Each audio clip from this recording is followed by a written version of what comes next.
हाँ तो पिछले टर्म पर हम नाइट्रोजन परिवार में हमने उसके सामान्य लक्षण पढ़े हुए थे। अब उसी के आगे जो हमें अगला टॉपिक पढ़ना है वो नाइट्रोजन का।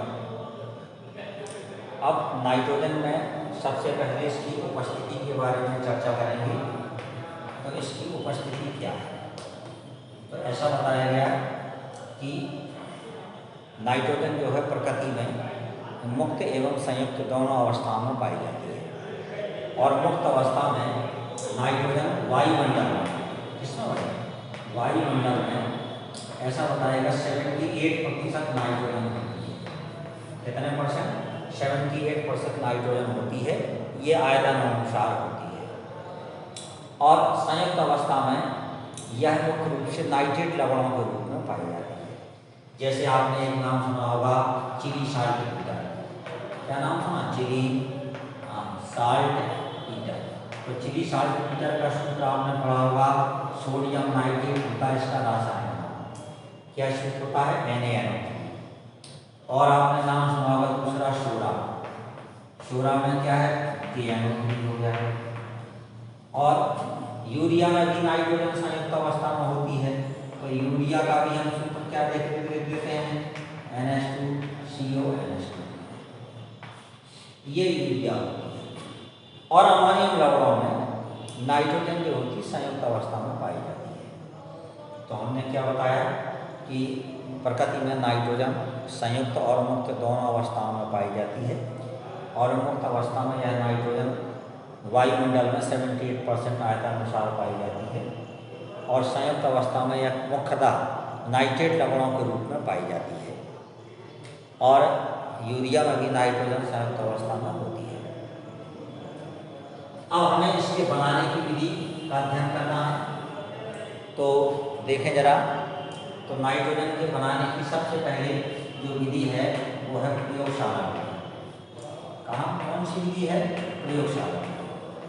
तो ऐसा बताया गया कि प्रयोगशाला में नाइट्रोजन गैस को अमोनियम क्लोराइड, तो अमोनियम क्लोराइड का सूत्र क्या होगा? NH4Cl। और सोडियम नाइट्राइड के मिश्रण को NaNO, ये सोडियम नाइट्राइड है, ये अमोनियम क्लोराइड के मिश्रण को जब गर्म करते हैं तो पहले पद में अमोनियम नाइट्रेट बनता है और NaCl बन जाता है। आयनों की अदला बदली होती है। पहले पद में इसका धन इसके ऋण से मिल जाता है, इसका धन इसके ऋण से मिल जाता है। और ये अमोनियम नाइट्रेट जो बनता है ये अस्थायी होता है। जब हम इसको गर्म करते हैं तो ये अपघटित हो जाता है नाइट्रोजन में और प्लस ये। तो क्या काम है कि प्रयोगशाला में नाइट्रोजन गैस का जो निर्माण है वो अमोनियम क्लोराइड और सोडियम नाइट्राइड के मिश्रण को गर्म करके बनाते हैं। अब बनाते कैसे हैं? इसे बनाने के लिए एक गोल पैनी का हम आसवन फ्लास्क ले लेते हैं। ये हमने गोल पैनी का आसवन फ्लास्क ले लिया जिसमें अमोनियम क्लोराइड और सोडियम नाइट्राइड का हम इसमें मिश्रण ले लेते हैं। इसमें एक निकास नली लगी होती है समकोण पर मुड़ी हुई, और इस निकास नली का संबंध हम साचक्र आसन पर रखे द्रोणिका से करते हैं।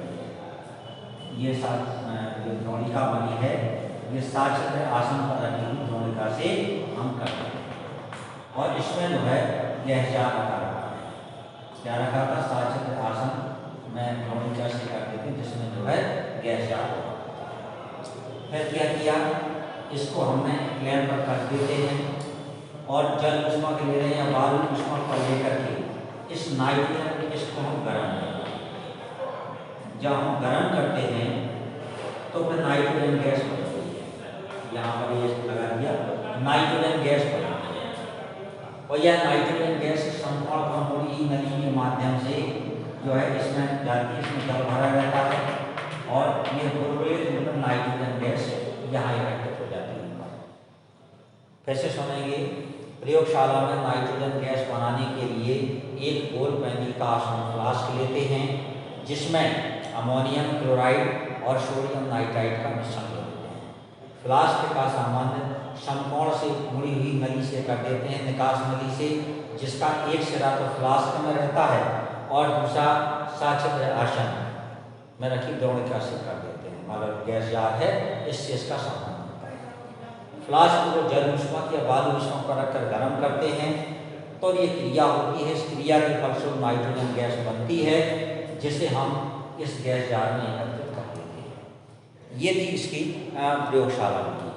तो प्रयोगशाला में नाइट्रोजन गैस का जो निर्माण है वो हम इस प्रकार से करते हैं। अब इसकी अन्य विधियां हैं। नाइट्रोजन गैस के निर्माण की जो अन्य विधियां हैं, उन अन्य विधियों में देखिए नंबर 1 है वायु से। आप जानते हैं वायु में नाइट्रोजन पहले से उपस्थित होती है।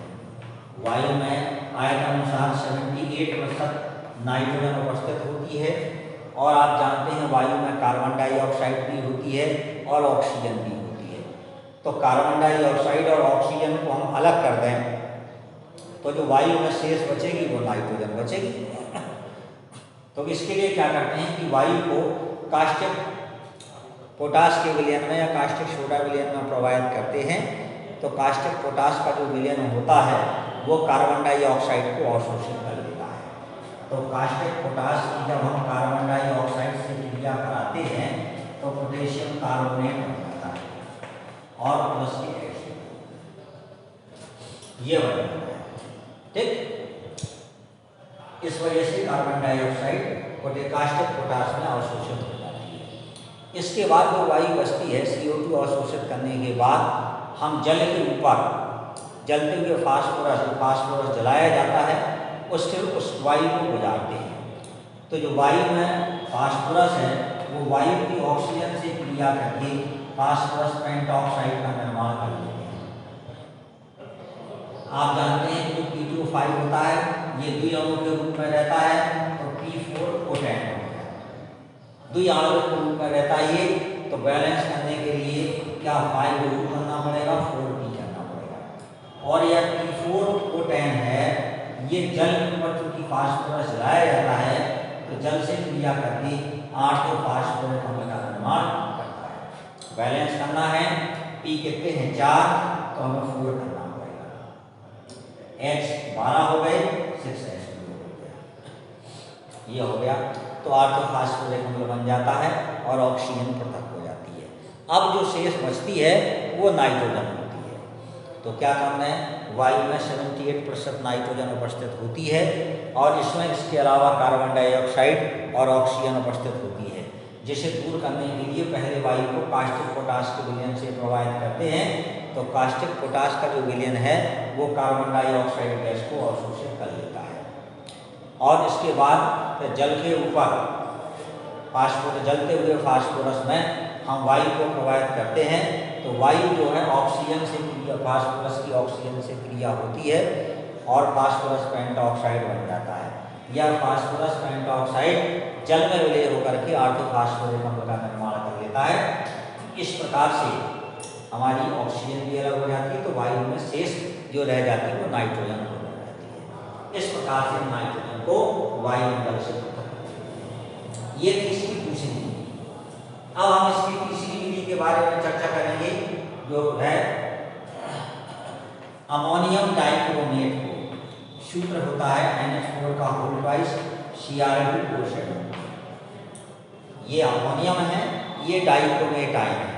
अमोनियम डाइक्रोमेट को गर्म करने से नाइट्रोजन गैस बनती है, N2 बनती है, साथ में क्रोमियम ऑक्साइड बन जाता है Cr2O3 प्लस H। बैलेंस करना है, H कितने हैं 4 दूनी 8, तो 4H2 कर दिया जाए, बाकी मेरे हिसाब से बैलेंस है। तो अमोनियम डाइक्रोमेट को, ये अमोनियम डाइक्रोमेट है, इसको गर्म करने से नाइट्रोजन गैस बनती है। अगला है बेरियम एजाइड को गर्म करने से। तो बेरियम एजाइड का जो सूत्र होता है वो ये होता है BaN3 का होल ट्वाइस। बेरियम एजाइड को जब हम गर्म कर देते हैं तो नाइट्रोजन गैस बनती है और बेरिलियम बन जाता है। बैलेंस करना है तो 3 करना पड़ेगा, ये है। तो अगली विधि क्या बताई हमने कि बेरियम एजाइड को गर्म करने से नाइट्रोजन गैस बनती है और बेरियम मुक्त होता है। अगला है अमोनिया से। किससे? अमोनिया से हम नाइट्रोजन गैस कैसे प्राप्त करेंगे? किससे प्राप्त करना है? अमोनिया से। तो देखें जरा,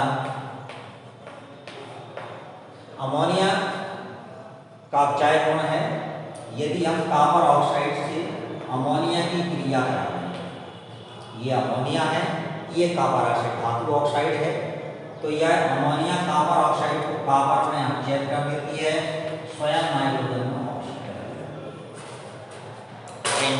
बैलेंस करना है। कैसे बैलेंस करेंगे? N कितने हैं? 2 कर दिया। H कितने हो गए? 3 दूनी 6, तो 3H2 हो गया। O कितने हैं? 3, 3Cu हो गया। Cu 3 है, 3Cu ये। तो अमोनिया की जब हम कॉपर ऑक्साइड से क्रिया करा देते हैं तो कॉपर धातु मुक्त हो जाती है और नाइट्रोजन गैस बनती है।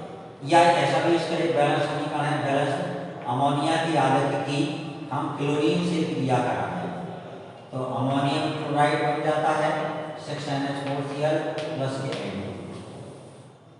ये रिएक्शन अमोनिया की आदत की क्लोरीन से क्रिया कराने पर अमोनियम क्लोराइड बनता और नाइट्रोजन। ये हमने इस प्रकार से समीकरण लिख दी।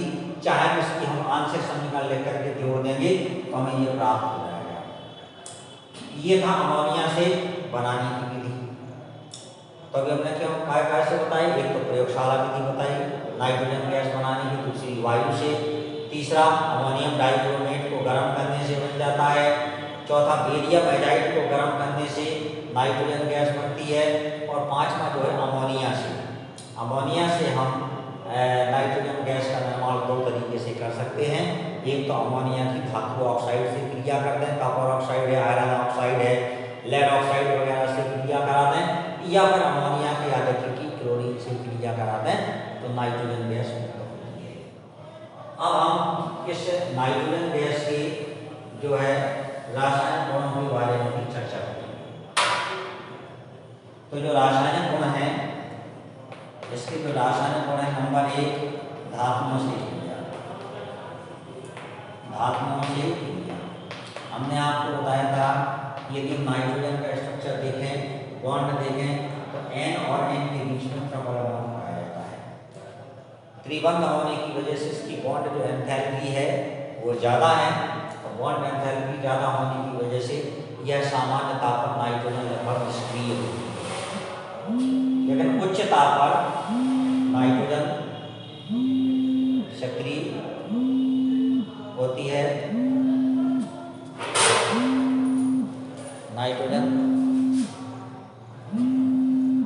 नाइट्रोजन सक्रिय होती है और यह लघुपक्ष धातुओं से क्रिया करके धातु नाइट्राइड बनाती है। जैसे लिथियम है, हमने नाइट्रोजन की क्रिया कराई, लिथियम नाइट्राइड बन गया Li3n। बैलेंस करना है, N कितने हैं? 2, यहाँ 2 का गुणा कर दिया, Li 6 हो गए, 6 कर दिया। यदि हम मैग्नीशियम से क्रिया करा दें नाइट्रोजन की तो मैग्नीशियम नाइट्राइड बन जाता है Mg3n। बैलेंस करना है, 3Mg देना पड़ेगा। यदि हम एल्यूमिनियम धातु की नाइट्रोजन से क्रिया कराते हैं तो एल्यूमिनियम नाइट्राइड बन जाता है। बैलेंस करना है, N2 है, 2 कर दिया, 2Al। ये था धातुओं से क्रिया। तो धातुओं से यदि हम नाइट्रोजन की क्रिया कराते हैं, लिथियम, मैग्नीशियम और एल्यूमिनियम, तो धातु नाइट्राइड बनता है। लिथियम से लिथियम नाइट्राइड बन जाता है, मैग्नीशियम से मैग्नीशियम नाइट्राइड बन जाता है, एल्यूमिनियम से एल्यूमिनियम नाइट्राइड बन जाता है। आगे देखें हाइड्रोजन से अमोनिया की नाइट्रोजन की हाइड्रोजन से क्रिया। अब दूसरी किसकी क्रिया है? हाइड्रोजन से। कैसे बनता है हाइड्रोजन से क्रिया में? अमोनिया बनती है। ये आपने रिएक्शन पढ़ी होगी कि जब हम नाइट्रोजन की क्रिया हाइड्रोजन से करा देते हैं संयोग, तो ये उत्क्रमणीय क्रिया होती है और इसमें Fe उत्प्रेरक का कार्य करता है, मॉलिब्डेनम उत्प्रेरक वर्धक का कार्य करता है, और ताप 450 डिग्री सेल्सियस और ताप 200 वायुमंडल होता है। इन परिस्थितियों में नाइट्रोजन हाइड्रोजन से संयोग करके अमोनिया का निर्माण करती है और साथ में ये ऊष्माक्षेपी की क्रिया होती है।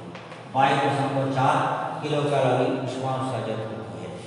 ये रिएक्शन आपने पहले पढ़ी होगी, हैबर विधि है कि नाइट्रोजन और हाइड्रोजन के संयोग से अमोनिया बनती है। अभी अमोनिया जब हम आपको पढ़ाएंगे उसका औद्योगिक निर्माण है, तब ये रिएक्शन विस्तार से वहाँ पर बताई जाएगी। बैलेंस करना है, एन कितने हैं 2 तो 2NH3 हो गया। अब H कितने हैं 6 तो 3H2 हो गया। तीसरा है ऑक्सीजन से क्रिया। किससे क्रिया? ऑक्सीजन से क्रिया। क्या होगा ऑक्सीजन से क्रिया में? उच्च ताप पर, अति उच्च ताप पर नाइट्रोजन ऑक्सीजन से क्रिया करके नाइट्रिक ऑक्साइड का निर्माण करता है और साथ में या ऊष्मा शोषी क्रिया होती है। 43.2 किलो कैलोरी ऊष्मा अवशोषित होती है और नाइट्रोजन और ऑक्सीजन की क्रिया उच्च ताप पर होती है। इसका अगला चौथा है कि एल्यूमिना और कोक के मिश्रण में, तो एल्यूमिना का सूत्र क्या होता है? Al2O3 और कोक के मिश्रण में यदि हम नाइट्रोजन गैस प्रोवाइड कर दें तो एल्यूमिनियम नाइट्राइड बनता है, Al प्लस के CO बनता है, कार्बन मोनोऑक्साइड बन जाता है। बैलेंस करना है, कैसे करेंगे? Al2 है तो हमने 2Al कर दिया, N2 है तो 2 हो गए, O कितने हैं 3 तो 3CO हो गया और C भी 3 हो गया। ये हो गया। अगला है कैल्शियम कार्बाइड से क्रिया। उच्च ताप पर कैल्शियम कार्बाइड की नाइट्रोजन से क्रिया कराने पर कैल्शियम कार्बाइड CaC2 और प्लस के N2 नहीं, कैल्शियम साइनेमाइड, कैल्शियम साइनेमाइड और कार्बन का मिश्रण बनता है। उच्च ताप पर कैल्शियम कार्बाइड की नाइट्रोजन से क्रिया करा दें, नाइट्रोजन गैस की कैल्शियम कार्बाइड से क्रिया करा दें तो कैल्शियम साइनेमाइड और कार्बन का मिश्रण बनता है जिसका नाइट्रोलियम कहते हैं और इसका उपयोग नाइट्रोजनी उर्वरक के रूप में किया जाता है। ये था। अब इसके उपयोग क्या है? तो इसके उपयोगों के बारे में अध्ययन करेंगे नाइट्रोजन का। एक तो ये निष्क्रिय होने के कारण इसका उपयोग हम अक्रिय वातावरण करने में भी किया जाता है। निष्क्रिय वातावरण उत्पन्न करने में इसका उपयोग किया जाता है नाइट्रोजन का। और दूसरा अमोनिया गैस के, अमोनिया और नाइट्रिक ऑक्साइड आदि यौगिकों के निर्माण में नाइट्रोजन गैस का उपयोग होता है। तो इस प्रकार से आज हमने आपको नाइट्रोजन गैस के बारे में अध्ययन कराया। नाइट्रोजन गैस के बनाने की विधियाँ और विधियों के बाद उसके रासायनिक गुण आपको बताए गए हैं। आज इतना ही हम लोग अध्ययन करेंगे नाइट्रोजन गैस के बारे में। नेक्स्ट कल टर्न पर अमोनिया का निर्माण पढ़ा जाएगा, अध्ययन किया जाएगा। अमोनिया के बनाने की विधि, रासायनिक गुण इत्यादि अध्ययन किया जाएगा और ये नाइट्रोजन के बारे में आपको सबको अध्ययन करना है।